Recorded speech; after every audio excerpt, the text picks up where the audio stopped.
ஒரு ஆள் வந்து பார்த்துட்டிங்கன்னா காலையில் வந்து எழுந்திரிச்சு பல்லு விளக்குறாரு. என்னடா பல்லு விளக்குறதுலாம் என்னடா பிரச்சனை அப்படின்னு கேட்பீங்க.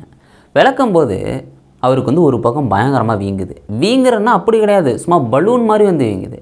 என்னன்னே புரியலை. கொஞ்ச நேரத்திலேயே தன்னோட ஒய்ஃபை கூப்பிட்டு இது மாதிரி நடந்துட்டுன்னு சொல்கிறாரு. அப்படியே சுயநினைவு இழந்து அப்படியே விழுகிறாரு. இவர் ஹாஸ்பிட்டலுக்கு கொண்டு போகிறாங்க. பல விஷயங்கள் தெரிய வருது. இவரோட ரத்த நாளம் அப்படியே பிளாஸ்ட் ஆகிட்டு வெடிச்சிட்டு மூளைக்கு போகிறத வந்து யோசிச்சு பாருங்களேன். இதுக்கப்புறம் பயங்கரமான அறுவை சிகிச்சை நடக்குது. ரொம்ப ரொம்ப சிக்கலான விஷயம். இது உலகத்திலேயே 10 பேருக்கு தான் வந்து நடந்திருக்குது மாதிரி. அப்படிப்பட்ட ரேரான ஒரு விஷயம் பல்லு விளக்கும் போது இவருக்கு ஏற்பட்டிருக்கு. அப்படி என்ன தான் அவருக்கு நடந்தது, இந்த கதை தான் என்ன, இது ரொம்ப ரொம்ப இன்ட்ரெஸ்டிங்காக இருக்குங்க. ஏன் இந்த தமனி வெடிக்குது, இது மாதிரி பல விஷயங்களை பார்க்க போகிறோம். எல்லாருக்கும் வணக்கம், நான் தான் பாலாஜி பேசுகிறேன். இந்த கதையை தெரிஞ்சுக்கணுன்னா நம்ம சத்தீஸ்கருக்கு போகணும். அங்கே வந்து பார்த்துட்டிங்கன்னா ராய்ப்பூரில் இவர் வந்து பார்த்துட்டிங்கன்னா ஒரு வேலையை பார்க்குறாரு. என்ன வேலைனா கடையெல்லாம் வச்சுருக்காருங்க.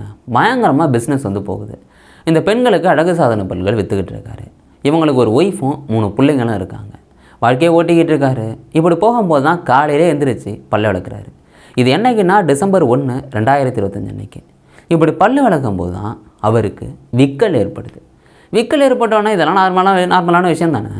விக்கல் ஏற்பட்ட உடனே இவருக்கு வந்து அப்படியே கழுத்தை வந்து பிடிக்கிறாரு. என்னடா அது வித்தியாசமாக இருக்குதே அப்படின்னு. அப்படியே கொஞ்சம் கொஞ்சமாக அது வீங்குற மாதிரி போகுது. அப்படி வீங்கினோன்னே அவங்க ஒய்ஃபை கூப்பிட்டு ஏதாவது சொல்கிறாங்க, நம்ம ஹாஸ்பிட்டலில் போய் தான் ஆகணும் போல் அப்படிலாம் சொல்கிறாங்க. பட் அவங்க வந்து சுயநினைவோடு இல்லை. கிட்டத்தட்ட கீழே உழுவ போகிற நிலமையில் இருக்காங்க. கண்ணெல்லாம் அப்படியே கட்டுது, எதுவுமே வந்து தெரியலை. எப்படி போகும்போது தான் இவர் ஹாஸ்பிட்டலுக்கு கொண்டு போகிறாங்க. சுயநினைவை இழந்து போகிறாரு. கவர்மெண்ட் ஹாஸ்பிட்டலுக்கு போனதுக்கப்புறம் அங்கே டாக்டரெல்லாம் பார்த்துட்டு என்னப்பா இவ்வளோ சிக்கலான நிலமையில் இருக்குது அப்படின்னு உடனே டெஸ்ட்டுக்கு அனுப்பிடுறாங்க. இது என்ன பிரச்சனைன்னு தெரிஞ்சுக்கிறதுக்காக.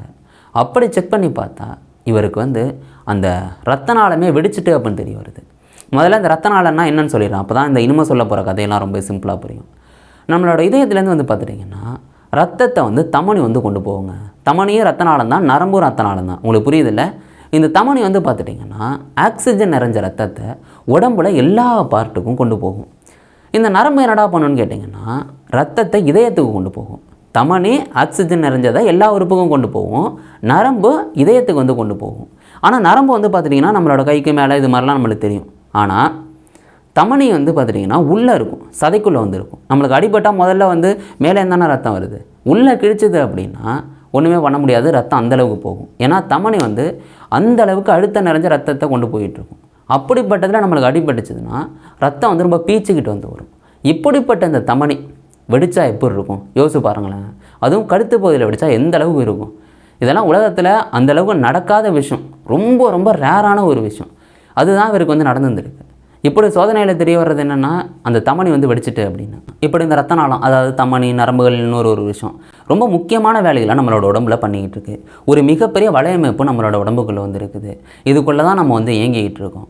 இப்படிப்பட்ட அந்த ரத்த நாளத்தில் வந்து பார்த்துட்டிங்கன்னா அப்படியே பிளாக் ஆகி நம்மளோட மூளைக்கு ரத்தம் போகலை அப்படின்னா நம்மளுக்கு வந்து பக்கவாதம் ஏற்படுறதுக்கான வாய்ப்புகள் இருக்குது. அப்படிப்பட்ட ரத்த நாளமே வெடிச்சா எப்படி இருக்கும், அதுதான் இவருக்கு வந்து நடந்திருக்கு. உடனே அவர் வந்து ஐசியூ கூப்பிட்டு போகிறாங்க. ட்ரீட்மெண்ட் வந்து நடந்துக்கிட்டு இருக்குது. ஆனால் இது அவ்வளோ ஈஸியான விஷயம் கிடையாது. ரொம்ப பெரிய எக்ஸ்பர்ட்னால தான் அதை பண்ண முடியும். அவங்களோட மருத்துவர் குழு, அந்த ஹாஸ்பிட்டலில் மருத்துவர்கள் குழு வந்து வேலையை பார்க்குறாங்க. முதல்ல அங்கே வந்து ரத்தம் அந்தளவுக்கு இருக்குது, எல்லாம் கட்டியாக வந்துருக்குது. தமனி வெடித்தோடனே ரத்தம் ஃபுல்லாக அப்படியே வந்து உள்ளே வந்து அப்படியே அந்த ரத்த கட்டியான அப்படி இருக்கும், அது மாதிரி வந்துருக்குது. இதனால தான் அந்த பலூன் மாதிரி உருவான அமைப்புங்க. இப்படி உருவாகி வந்து ரொம்ப மோசமான நிலைமையில் இருக்கார். அந்த ரத்தத்துக்குள்ளே அந்த வெடித்த ரத்த நாளத்தை எப்படி கண்டுபிடிக்கிறதுன்னு மிகப்பெரிய வேலையாக வந்து இருக்குது.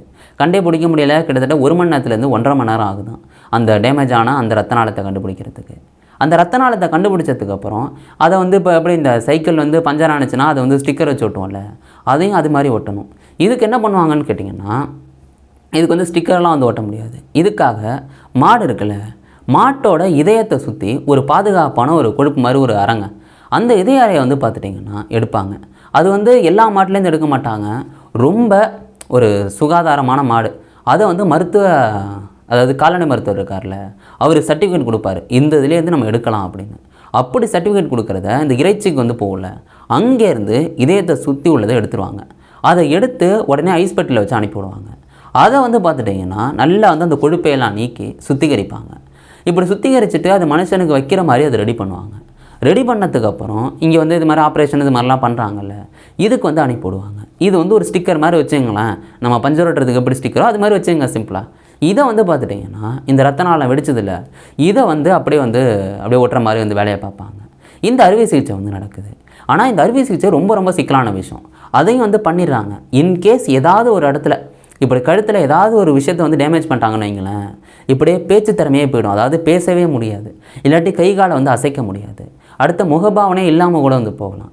அந்த அளவுக்கு பல சிக்கலான நரம்புகள், சிக்கலான விஷயங்கள் கழுத்து பகுதியில் இருக்குது. இவங்க டாக்டர்ஸ் எல்லாம் ரொம்ப ரொம்ப கவனமாக வந்து இதை பண்ணணும். நம்ம சிம்பிளாக அதை வந்து சொல்லிடலாம், ஆனால் இவங்க வந்து அதை பண்ணுறாங்க. ஃபுல்லாக ரத்தமாகவும் இருக்குது. யோசிச்சு பாருங்கள். இதை வந்து பண்ணுறாங்க. இங்கே வந்து எல்லா வேலையும் வந்து முடிஞ்சிருது. இப்படி ஆப்ரேஷன் முடிஞ்சதுக்கப்புறம் இவரை வந்து 12 மணி நேரம் அந்த செயற்கை சுவாசக்கருவியோட அந்த சுவாசிக்க வைக்கிறாங்க. ஏன்னா இந்த விஷயம் வந்துட்டாலே, அதாவது இந்த தமனி வந்து வெடிச்சிட்டனாலே இவங்களால் வந்து சுவாசிக்க முடியாது. ஏன்னா அந்த ரத்தம் இருக்குல்ல ஃபுல்லாக இதாகி நம்மளால் அந்த மூச்சுக்கோள் வந்து அப்படியே அழுத்தும். அதனால் நம்மளால் சுவாசிக்க முடியாது. இந்த ஆப்ரேஷன் முடிஞ்சதுக்கப்புறம் செயற்கை சுவாசக்கருவி மூலம் இவர் சுவாசிச்சுக்கிட்டு இருக்காரு. 12 மணி நேரம் கழித்து டாக்டர் வந்து பார்க்குறாங்க, இவர் சுயநினைவோட தான் இருக்கார். இவர்கிட்ட பேச்சு கொடுக்குறாங்க, அவரும் பேசுகிறாரு. அப்போனா அந்த நரம்புகள் எல்லாம் எந்த பிரச்சனையும் கிடையாது.